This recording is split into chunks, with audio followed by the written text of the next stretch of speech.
Saatnya kami ajak Anda berbincang kali ini dengan wartawan senior dan juga analis komunikasi politik dan militer dari Universitas Nasional, Bapak Slamet Ginting. Selamat pagi, Assalamualaikum Bang Ginting.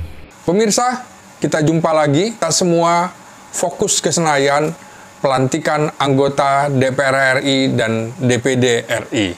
Kita ketahui bersama, ada 580 orang yang dilantik menjadi anggota parlemen pusat kita. Nah, tentu saja ada harapan-harapan baru kepada mereka setelah pada era sebelumnya DPR dikenal sebagai stempel pemerintah dan hanya sebagai tim sorak atau pemandu sorak. Kita ketahui bersama di ujung pemerintahan ini ada harapan, misalnya rancangan undang-undang tentang perampasan aset ternyata ditolak oleh seluruh fraksi DPR.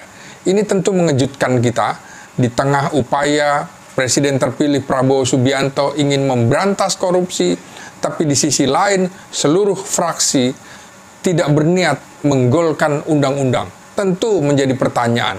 Barangkali mereka berpikir bahwa sulit untuk melakukan korupsi kalau undang-undang ini digolkan.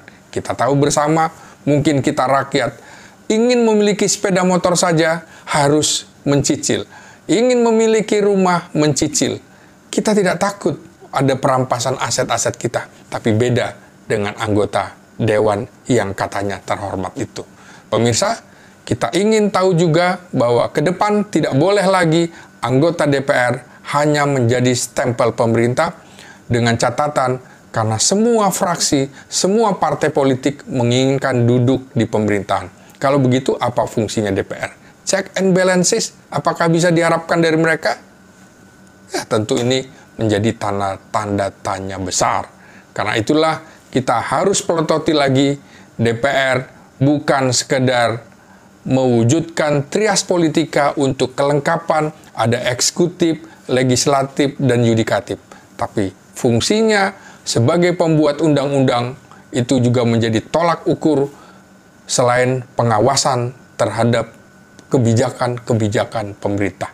Kalau saja DPR tidak berfungsi, tentu tidak bisa berharap banyak karena mereka mengklaim sebagai wakil rakyat.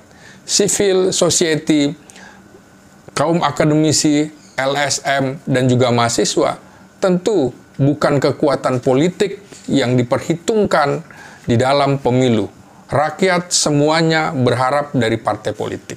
Karena itu, tugas kita ke depan, kita harus mengawal pemerintahan baru Presiden Prabowo dan mengingatkan DPR bahwa di sakunya ada titipan aspirasi rakyat. Salam.